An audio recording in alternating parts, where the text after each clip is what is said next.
ఆడపిల్లలపై వేధింపులు చేయడం అంటే, మహిళా విద్యార్థులపై వేధింపులు చేయడం అంటే,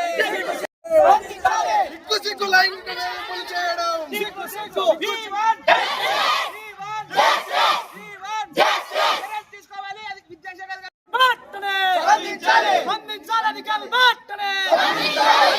విద్యార్థినులకు రక్షణ, విద్యార్థినులకు రక్షణ.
విద్యాశాఖ మంత్రి న్యాయం కావాలి.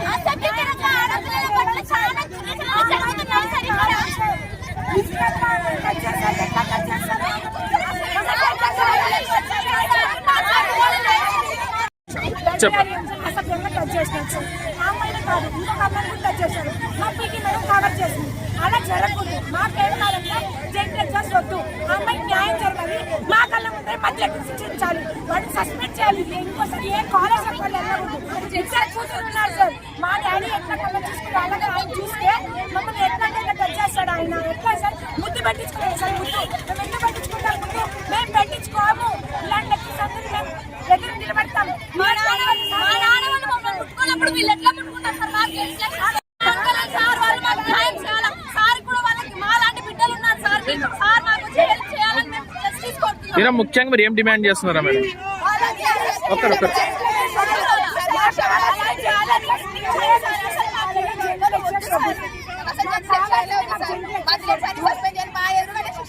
మాకు ప్రిన్సిపల్ కూడా జెంట్ వద్దు, మాకు లేడీసే కావాలి.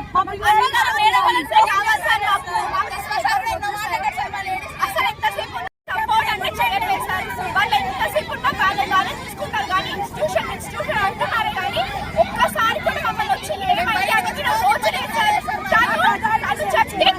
అసలు ఏమి స్పందించట్లేదు సార్. ఈ విషయం పైన వాళ్ళ కూతుళ్ళకి ఇలానే జరిగితే ఇలానే అంటారు సార్. వాళ్ళు కూడా అంటారు సార్. ఎవరైనా 8 జిల్లాల నుంచి వచ్చాము. అమ్మా నాన్న కూలికి కష్టపడి చదువుకోవాలని ఇక్కడికి వస్తే ఇక్కడ లేదంటే ఇక్కడికి వెళ్ళి చదువుకోవాలి సార్. ఇది లేకపోతే ఏది సార్? స్పందించకపోతే మేము ఏం చేయాలి సార్? ఎంతసేపు అమ్మాయి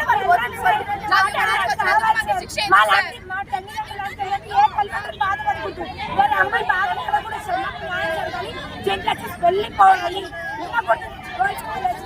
స్టడీస్ కూడా సక్రమంగా చెప్పాలి సార్. ఎంతసేపు కాలేజీలో స్టాఫ్ లేదు, లేడీ స్టాఫ్ లేదు, లేడీ వార్డెన్ లేదు. ఏదైతే ఉన్నటువంటి లోకో పేరెంట్ ఎవరైతే ఉంటారో కనీసం ఇక్కడ చదువుకోరా ఇతర జిల్లాల నుంచి వచ్చేటువంటి పిల్లలకు ఆ లోకో పేరెంట్స్ కూడా ఈ లైబ్రేరియన్ లాంటి వ్యక్తులే ఉన్నారు, మగవాళ్ళు. వాళ్ళ బాధ కనీసం మహిళలు ఎవరైతే ఉన్నారో ఆ మహిళలకు సంబంధించినటువంటి లోకో పేరెంట్స్ కానీ వార్డెన్ కానీ. అదే రకంగా ఇప్పుడు బనవాసి ఒకప్పుడు మా తండ్రి గారు కీర్తిశేషులు బివి మోహన్ రెడ్డి గారు, అదే రకంగా నారా చంద్రబాబు నాయుడు గారి నాయకత్వంలో అంతకుముందు నందమూరి తారక రామారావు ముఖ్యమంత్రిగా ఈ యొక్క బనవాసి కాలేజ్ కానీ బనవాసి క్షేత్రం కానీ రాష్ట్రంలోనే పేరు పొందినటువంటి ఈ ప్రాంతం. ఇక్కడ చదువుల హబ్గా అంటే ఎడ్యుకేషన్ హబ్గా ఈ ప్రాంతం అంతా కూడా ఎంతో పేరు తెచ్చినటువంటి ఈ బనవాసి కాలేజ్. మరి ఈరోజు పరిస్థితి గత 21లో జరిగిన నియామకాల వల్ల ఈ గెస్ట్ ఫ్యాకల్టీలు కానీ ఇక్కడ ఉన్నటువంటి వ్యక్తులు కానీ వారికి భయం లేక అసలు ఏమాత్రం ఆలోచన లేకుండా ఇటువంటి తప్పుడు కార్యక్రమాలకు దారితీశారు. దీని మీద బాలికలు కూడా ఈరోజు నేను ఇక్కడికి రావడానికి కారణం ఏంటంటే ముందు వాళ్ళ కాన్ఫిడెన్స్ క్రియేట్ చేయాలి. చాలా భయాందోళన వాళ్ళు చెప్తున్నటువంటి వాస్తవాలు వింటే బాధాకరంగా ఉంది. వాటన్నిటి మీద కూడా చర్యలు తీసుకుంటాం. ఈ ప్రభుత్వం ఇటువంటి వ్యక్తులు ఎవరైనా కానీ ఏ మాత్రం పొరపాటు చేసినా కూడా వదిలే ప్రసక్తే లేదు. దీని మీద ఎంక్వైరీ కూడా చేసిన అధికారులతో మాట్లాడతాను. ఇటువంటి విషయాల్లో కఠినమైన నిర్ణయాలు తీసుకొని ఇంకో ఎవరైనా కానీ బాలికల జోలికి వచ్చేటువంటి ధైర్యం చేయడం కూడా కళలో కూడా ఈ ప్రభుత్వం కూటమి ప్రభుత్వం ముఖ్యమంత్రి నారా చంద్రబాబు నాయుడు గారు గుర్తుకొచ్చే విధంగా చర్యలు తీసుకోవడం జరుగుతుంది. ప్రధానంగా సీసీ కెమెరాలు ఇక్కడ ఈ సీసీ కెమెరాలు కొన్ని చోట్లే ఉన్నాయి. అసలు కనీసం వాళ్ళ డార్మెటరీలు చూస్తే మీరు భయానకంగా తయారైపోయింది. ఆ రోజుల్లో మన ప్రభుత్వంలో పెట్టినటువంటి డార్మెటరీ షెడ్లు తప్ప అసలు గతంలో 2014-19 నేను ఎమ్మెల్యే ఉన్నా ఇదే కాలేజ్కి వచ్చేవాడిని. ఆ రోజున్న ఫ్యాకల్టీ మొత్తం రిటైర్ అయిపోయారు. కనీసం ఒక్క ఫ్యాకల్టీ కూడా రిక్రూట్మెంట్ జరగలేదు. గత 5 ఏళ్ళు విద్యా వ్యవస్థను నాశనం చేసి ఈ రకమైనటువంటి గెస్ట్ ఫ్యాకల్టీలతోటి కాలయాపన చేసి లేనిపోని సమస్యలు తీసుకుని వచ్చి అసలు ఆ బాలికలు చక్కగా చదువుకునేటువంటి ఈ యొక్క ప్రాంగణము దేవాలయం లాంటి ఈ ప్రాంతంలో ఇట పనికిమాలిన ఆంబోతులు లాంటి వ్యక్తులను వదిలేరు. కాబట్టి ఇప్పుడు ఈరోజు జరిగిన సంఘటన మీద ఇమ్మీడియట్ యాక్షన్ తీసుకొని ఫోక్సో చట్టం కింద అతన్ని అరెస్ట్ చేయడం జరిగిందని తెలియజేస్తున్నారు. వారి బాధ, వారి డిమాండ్ అదే కదా. ఇప్పుడు వాళ్ళు ఆలోచించి వాళ్ళు అడుగుతున్నది కూడా అదే విషయం. 21లో చేసిన ఈ గెస్ట్ ఫ్యాకల్టీలు కూడా మళ్ళీ రికమెండేషన్, ఆ రోజు ప్రభుత్వంలో ఉన్న పెద్దల రికమెండేషన్లు, అదేవిధంగా వచ్చినటువంటి వ్యక్తులు అర్హత లేకుండా వాళ్ళని పెట్టి వాళ్ళు ఇష్టారాజ్యంగా ప్రవర్తించి గత ప్రభుత్వంలో ఈ ప్రభుత్వంలో కూడా ఇదే చెల్లుబాటు అవుతుందని చెప్పి చేసేటువంటి ఆలోచనలు ఇవన్నీ కుదరవు. ఈ ప్రభుత్వంలో మీరు ఇటువంటి తప్పుడు పనులు చేస్తే ఇమ్మీడియట్ రియాక్షన్ ఉంటుంది, ఇమ్మీడియట్ యాక్షన్ ఉంటుంది. మీరు ఏదో గత ప్రభుత్వం లాగా ఏం చేసినా చెల్లుతుందిలే అనే రకం కాదు. పోలీసులు కానీ అదే రకంగా ఎంక్వైరీ కావచ్చు, అదే రకంగా ఇక్కడ బాలికల భద్రత విషయంలో కానీ కాలేజీ విషయంలో కానీ ఈ రాష్ట్రంలో ఏ బాలిక భద్రత విషయమైనా కానీ ఎవరి విషయమైనా కానీ ఇటువంటి తప్పుడు చర్యలు చేసే వ్యక్తులని తాట తీయమని చెప్పి ముఖ్యమంత్రి చంద్రబాబు గారు చెప్పడం జరుగుతుంది. మాకు ఈరోజు లోకేష్ బాబు గారి దృష్టి కూడా తీసుకోవడం జరుగుతుంది ఈ విషయం. వీటి మీద వెంటనే ఎంక్వైరీ ఏదైతే ఉన్నటువంటి ఇంకా వాళ్ళు చాలా విషయాలు చెప్పారు, నేను మీడియా ముఖంగా కొన్ని చెప్పలేను. వాళ్ళు పడుతున్న కష్టాలను కూడా చెప్పడం జరిగింది.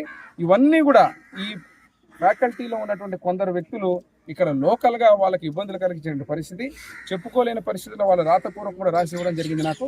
వాటన్నిటి మీద చర్యలు తీసుకొని ఒకటే చెప్తున్నా మీకు, ఇక్కడ బాలికలకు సెక్యూరిటీ కావచ్చు, ఇన్ఫ్రాస్ట్రక్చర్ కావచ్చు, ఏదైతే ఉన్నటువంటి అదే రకంగా నేను ఇక్కడ మా పోలీస్ వారిని కూడా వారానికి 2 కానిస్టేబుల్స్ని నేను ప్రత్యేకంగా ఈ కాలేజీకి రమ్మని చెప్పాను.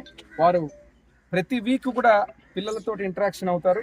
ఇక్కడ ఏదైనా కానీ అసాంఘిక శక్తులు కానీ స్కూల్లో కానీ పక్కన ఉన్నటువంటి కాలేజీలో కానీ ఇక్కడ ఉన్నటువంటి కాలేజీలో కానీ ఎక్కడైనా కానీ ఎవరైనా కానీ ఇన్వాల్వ్ అయ్యి బాలికల పట్ల ఏదైనా కానీ అనుచితంగా ప్రవర్తించిన తెలిస్తే మాత్రం వాళ్ళని కూడా తాట తీయడం జరుగుతుంది. దాని మీద ఇప్పుడే చెప్పడం జరిగింది. డిఎస్పీ గారు, అదే ఎస్ఐ గారు, సిఏ గారి దృష్టి కూడా తీసుకెళ్లి ఇక్కడ ఉన్నటువంటి కానిస్టేబుల్స్ వారానికి ఇక్కడ రావాలని కూడా చెప్పడం జరిగింది. ఈ యొక్క ఏదైతే ఫ్యాకల్టీ ఉన్నారో ఈ ఫ్యాకల్టీలో గెస్ట్ ఫ్యాకల్టీలో ఉన్నటువంటి అందరూ తప్పిదాలు చేసేటువంటి వ్యక్తులు అందరి మీద కూడా ఎంక్వైరీ వేసి అదే రకంగా వాళ్ళకి కఠినమైన శిక్ష ఇక్కడ నిజమైందని తేలిందంటే ఇప్పటికే, ఎందుకంటే వాళ్ళు చెప్పిన వాస్తవాలతో నిజాలతో నేను అడుగుతున్నా. ఈరోజు లైబ్రరీ ఇక్కడ మొత్తం